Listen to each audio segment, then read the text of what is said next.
Hello everyone. In this video lecture we are going to discuss a question of UPSC IFOS 2013. ये question हमारा topic statics का। Statics के अंदर हम लोग पढ़ते हैं स्टेबल एंड अनस्टेबल इक्विलिब्रियम। ये इसका क्वेश्चन है। इसके अंदर कह रहा है कि एक heavy uniform rod rest with one and against a smooth vertical wall. ये स्मूथ वर्टिकल वॉल है, इसके अगेंस्ट में एक रॉड रखी है and with A point in its length resting on a smooth peg. ये इसकी लेंथ है, इसमें एक पॉइंट ऐसा है जो एक पैग पर रखा हुआ है, वो ये पॉइंट है पी। ये पॉइंट पी पर ये एक पैग पे रखी हुई है जो रॉड है। Find the position of equilibrium and discuss the nature of equilibrium. अगर हम लोग इसको हटा दें, मान लो हमको इसको देखते नहीं है, तो हमारा ये डायग्राम यही बनेगा। ये कैसे पता चलेगा हमको? तो हमने इसमें देखो सेंटर ऑफ ग्रेविटी है, मान लो ये रॉड है 2a लेंथ की। ये हमको पता चल गया कि ये इस दीवार के अगेंस्ट में रखा हुआ है। लेकिन हमारा कंफ्यूजन क्या रहेगा कि जो ग्रेविटी है और ये जो पॉइंट पैक का है, ये ऊपर नीचे कैसे रहेंगे? हम लोग ग्रेविटी को नीचे ले सकते थे, पैक को ऊपर ले सकते थे। लेकिन इन दैट केस जब ग्रेविटी नीचे लेते हैं हम लोग, तो ग्रेविटी भी नीचे लगता, इसका फोर्स भी नीचे लगता, तो जो ये पूरा रॉड है ये नीचे गिर जाता। लेकिन इस केस में क्या है कि पैग हमारा यहाँ पर है, ग्रेविटी हमारा यहाँ पर है। तो ग्रेविटी हमारा इस साइड में लग रहा है और जो इसका रिएक्शन फोर्स है वो इस साइड में लग रहा है। तो एक तरीके से बैलेंस हो जाएगा। तब इक्विलिब्रियम की जो क्वेश्चन है वो बनता ही इसी केस में, जब हम लोग ने जो इसका सेंटर ऑफ ग्रेविटी ऊपर लिया है। अब मान लो रॉड ए बी है, ये 2a लेंथ की है, ये वाली लेंथ ए हो गई, बाकी ये लेंथ हो गई ए। ये पॉइंट पी पर रखा हुआ है। अब देखिए हम लोग इस क्वेश्चन को किस तरीके से करेंगे। हम लोग जो स्टेबल अनस्टेबल इक्विलिब्रियम के क्वेश्चन करते हैं वो हमारे स्टार्ट ही वर्चुअल वर्क के कंसेप्ट से होते हैं। वर्चुअल वर्क के कंसेप्ट में हम लोग वो जो जेड होता है उसको जीरो करते हैं, जेड टेस्ट लगाते हैं। बेसिकली जो वर्चुअल वर्क से डिराइव होता है हमारा, और जेड टेस्ट को ही डिराइव करके उसी को यूज करके हम लोग आगे जो हमारी 1/h 1/ρ1 + 1/ρ2 जो टू बॉडीज की जो इक्वेशंस होती है इक्विलिब्रियम इन इक्विलिब्रियम की, उसको हम लोग डेराइव करते हैं। इस केस में ये हम लोग डायरेक्ट जेड टेस्ट का यूज करके इसको सॉल्व करेंगे। जेड टेस्ट के अंदर जेड क्या होता है? जो सेंटर ऑफ ग्रेविटी की हाइट होती है from a horizontal plane of reference, जो हमेशा स्टैटिक रहेगा, जो इसमें कुछ भी चेंज नहीं आएगा। तो उस वाले सेंटर ऑफ ग्रेविटी को लेंगे हम लोग। अब देखिए इस केस के अंदर ये हमारा ग्रेविटी हो गया, ये हमारा सेंटर ऑफ ग्रेविटी हो गया। हॉरिजॉन्टल क्या प्लेन ले हम, या इसको ले सकते हैं? नहीं, क्योंकि इसके अंदर जो ये पॉइंट है ए, ये मूवेबल है, ये पॉइंट स्टैटिक नहीं है। ये मान लो थोड़ा इधर उधर हुआ तो ये पॉइंट ऊपर नीचे मूव करेगा। तो इसमें जो पैग से निकलने वाली लाइन है, ये लाइन, ये हमारा रेफरेंस लाइन लेंगे हम लोग।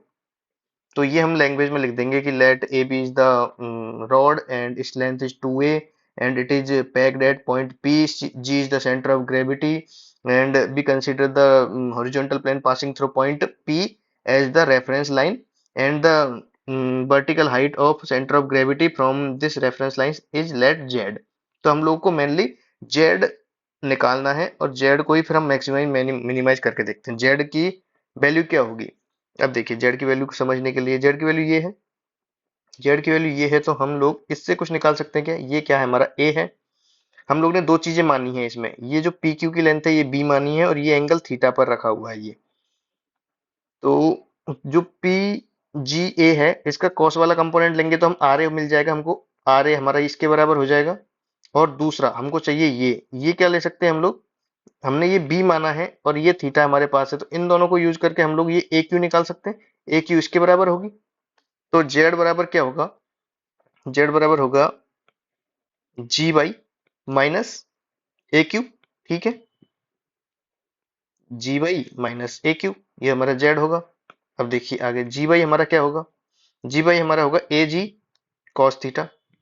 ठीक है, और ए क्यू हमारा होगा, अब देखिए जो ये वाला ट्राइंगल है, ये जो पी क्यू और ए है, इसके अंदर हम लोग अगर टेन थीटा लिखते हैं, टेन थीटा क्या हो जाएगा? B upon A Q. तो ए क्यू बराबर क्या हो जाएगा? B cot theta. तो ए क्यू की हम वैल्यू लिख देंगे सीधे बी कॉट थीटा। और ए जी हमारा क्या? ए है, a cos theta minus b cot theta. अब हम लोग डिफरेंशिएशन करेंगे इसका, d z upon D theta. ये क्या हो गया? माइनस ए साइन थीटा, और बी कॉट कॉट थीटा का minus cosec square theta, minus cosec square theta.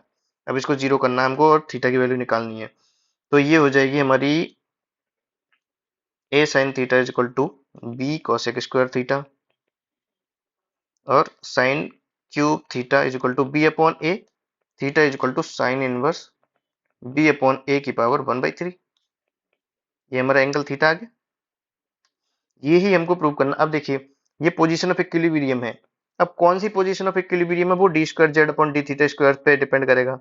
D square Z upon D theta square निकालेंगे, वो क्या आएगा हमारा, साइन थीटा का कॉस थीटा, कॉसेक थीटा का -2, कॉसेक थीटा का 2 कॉसेक थीटा और कॉसेक थीटा का minus cosec theta cot theta.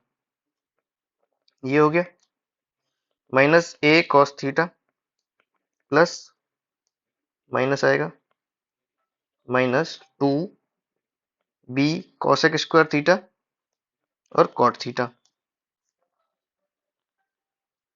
अब देखिए जो इसकी वैल्यू आ गई, ये क्या होगी, ये नेगेटिव रहेगा हमेशा, क्योंकि थीटा हमारा एक्यूट एंगल है।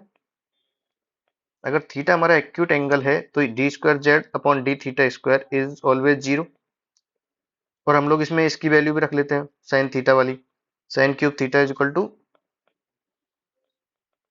बी अपॉन ए।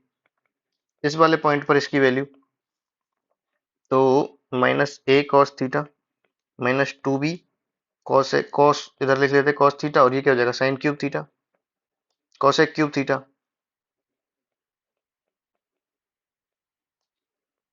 तो cos थीटा हमने माइनस cos थीटा बाहर ले लिया, a plus 2b upon sine cube theta, क्या हो जाएगा -cos theta, a plus 2b upon b into A.